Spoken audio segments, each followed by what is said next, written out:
Good afternoon. What an honor to be with you here today. Thank you to Elizabeth Merritt for the invitation. What a small world. She knows my brother. They both fenced at Yale.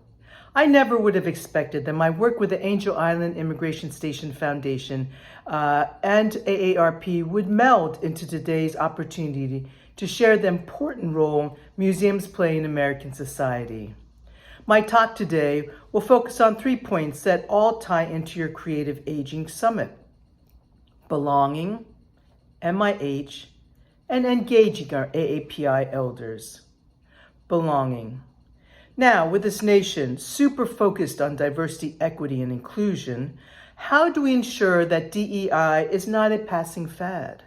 That we seize on this time in American history to unify this nation? One important element to the DEI work is belonging. What is saved, preserved, shared with society acknowledges the people behind those stories. And in 2021, the United States of America needs to focus on unifying all 331 million plus Americans by acknowledging that they are Americans and that they belong here in America. For the Asian American, Native Hawaiian, and Pacific Islander community, there is an urgency to this call. Because over the past 2 years, the AANHPI community has been the target of xenophobic, hateful rhetoric, which has resulted in assaults and even, unfortunately, deadly attacks. As we have been blamed for the root of the coronavirus, the backlash has been frightening, but unfortunately not new, as Asians have experienced hate and violence ever since we entered the U.S. Ask the next Asian American, Native Hawaiian, Pacific Islander that you meet whether they feel like that they truly belong here in the United States. I would bet a large percentage of people would say no, even though they were born here in the U.S. and may have been here for generations. This not belonging didn't just begin over the past 2 years. It has been around since Asians first stepped foot in the United States in the 1700s. I've been talking about it my entire career. For example, in the 1990s, I was invited to speak at the University of Virginia to the Asian American students, and the keynote speaker that day was Sulu, the original Sulu of Star Trek fame, George Takei. And he talked about how it seemed like Asians seem to have this flashing neon light on our forehead that just says foreigner. That we can never seem to be American enough, despite having served in the U.S. military, the very famed Japanese American 442 100th Regimental Unit during World War II, who is the most decorated military unit in American history, despite their families at that time being held behind barbed wires in the internment camps during World War II.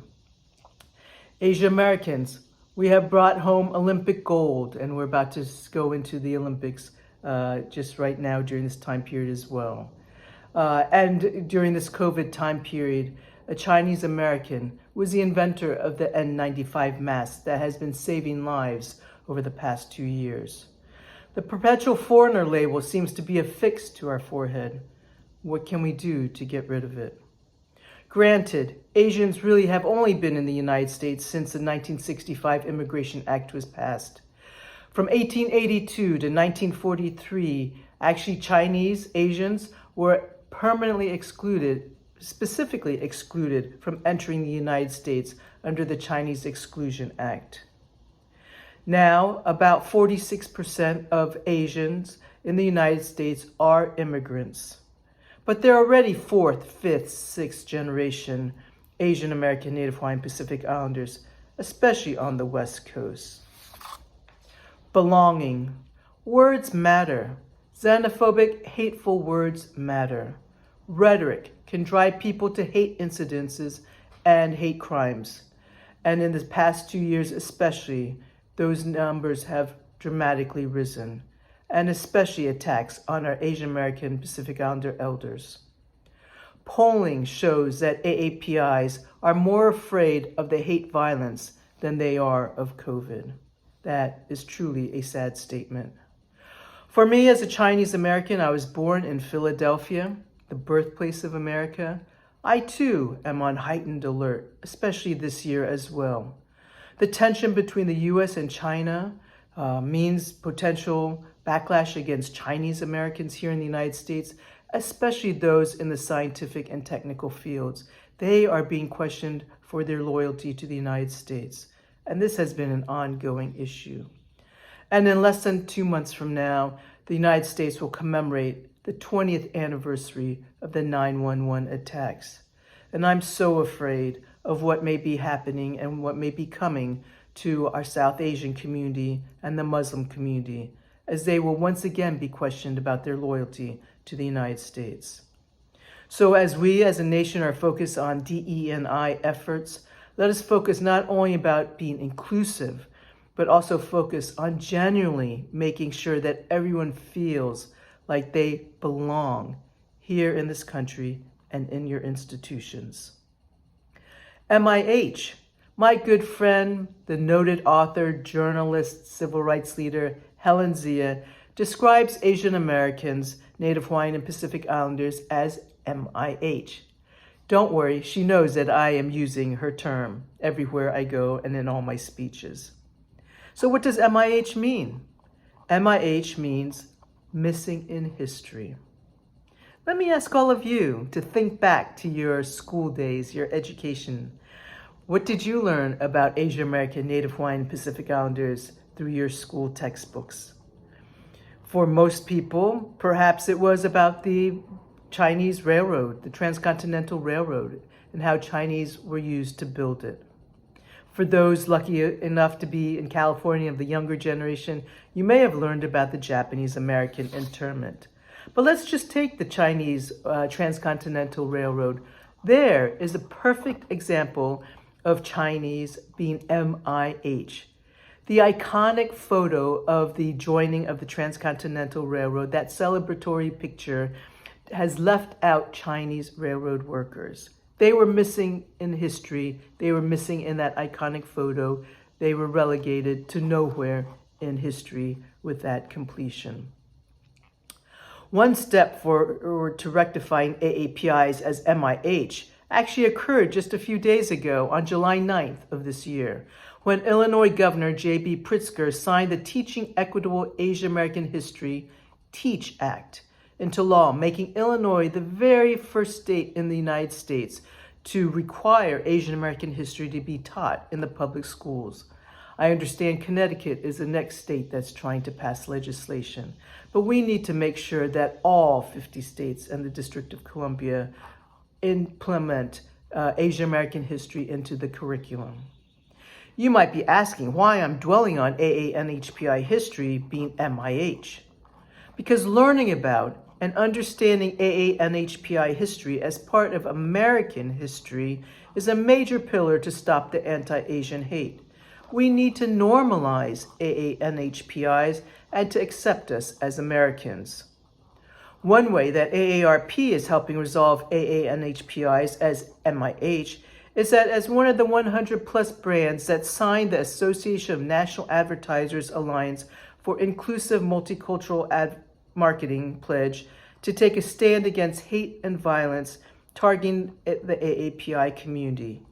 AARP is focused on the pillar that states, we will cultivate and share resources to support the awareness and education of the history of the Asian American experience and celebrate their ongoing contributions to the U.S. With AARP's communication channels that touches our 38 million members and the many, many non-members, we can be a potent ally to break down the anti-Asian hate through education and through our communication channels. Engaging our elders. In April of this year, the Pew Charitable Research released a report on the Asian American population at 23 million, which equals about 7% of the U.S. population. 17% are boomers, and 5% of us are of the greatest generation. One other statistic I always like to talk about is that every single day in the U.S., 10,000 Americans turn 65 years old. And of course, in that 10,000, or Asian Americans, Native Hawaiian, and Pacific Islanders. So it's important that the time is now to engage, empower, actively include our community in the creative aging conversation. In preparation for today, I reached out to my good friends who have been leaders in the AANHPI museum field for their insights. One of them is Dr. Franklin Odo, who's joining us today, and he was the first director of the Smithsonian's Asian Pacific American program. He said that the ethnic and place-specific institutions have long targeted our older members of our community for artifacts, oral histories, and of course, as donors. Ethnic and race-specific museums like the Japanese American National Museum in LA, the Wing Luke Museum in Seattle, the Japan Cultural Center of Hawaii, and the Museum of Chinese in America in New York City do well when they engage our elders to participate and contribute stories and artifacts, manuscripts like personal diaries, and more.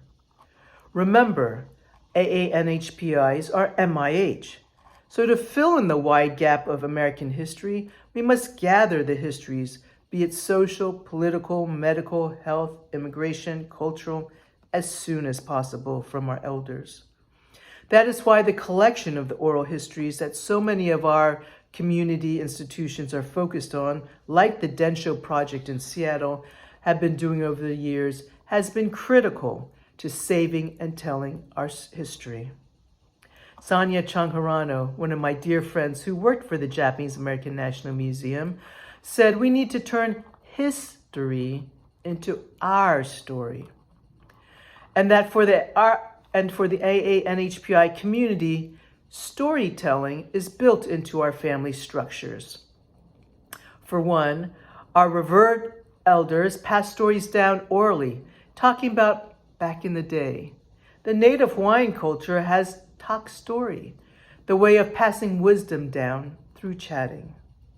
The multi-generational household, of which today about a quarter of AANHPIs live in, the multi-generational household is higher than for the general population, 27% to 19%. And so that facilitates the passing down of what Sonia refers to as the family jewels. That passing down of family jewels is taking place actually right now in my Kwok household. Under COVID, since I haven't been able to be on the road at all, as I usually am, I've been spending most of the days, on the good weather days, taking my 95-year-old father out for walks. I too live in a multi-generational household as I live with my parents. And as we walk, I take out my iPhone, put it on record, and I ask him about his growing up, his own history, what it was like to live in Shanghai during the Japanese occupation, what it was like to come to the United States, what it was like to actually be accidentally drafted into the U.S. Army during the Korean War, as he was actually out of immigration status at the time. But because of that fluke, it actually earned him his U.S. citizenship. And to be able to include the other generation of the Kwoks, I asked my nephew, who's in college as a journalism major, to help me transcribe all of those stories so that he too can learn about his Yeye's life and his journey to the United States. What are other ways to engage and empower our older adults? Several years ago, I partnered with our AARP Texas State Office, connecting the T. Chen Dance Company of New York City, the Asia Society of Houston, and the AAPI Seniors of Houston. This 5-way partnership provided a dance movement class for the elders, coupled with lunch, and then a bridge performance by the dance troupe, all held at that Asia Society location. It was probably the first time that most of those elders had actually stepped foot into the Asia Society. This example illustrates not only the 5-way partnership, but also how museums can be introduced to communities who may not have participated or stepped foot into the museum. By partnering with a trusted community organization, with trusted community leaders, on a program specifically of interest to the audience. Providing the museum as a facility for a community program is one of the most effective ways to bring us in. Once you have people through your doors, My dear friends Munson and Sue Ellen Kwok, they are the uber leaders of the Chinese historical community in Los Angeles, as they were founders of the Chinese Historical Museum in LA, recommend when tapping into older individuals, don't just see them for their professional experience, but really unveil their hidden talents and their hidden passions. They use an example of an attorney who on paper you would see him for his legal expertise since he's a lawyer, but because they were able to get to know his true passion, he was passionate about being a photographer of California's landscapes, and so they used his talents in that way. They had two more recommendations as well, to partner with companies to explore employee post-retirement interests. Before retirement, through a company program, employees could volunteer their time at local museums. This could be a pipeline for volunteers. The other one is to create projects for institutions, utilize AI-driven online platforms like catchafire.org that can help design projects to capture skill sets and other attributes for a specified task or activity. In closing, I hope that I've been able to seize upon this moment in time for the United States of America, for a segment of Americans, the Asian American, Native Hawaiian, and Pacific Islander communities, and how all of us can be necessary allies in helping to stop the anti-Asian hate by embracing, including, and building a sense of belonging for the AANHPI community in this United States of America. Thank you so much, and I look forward to joining you later this afternoon on 2 additional sessions. Thank you so much.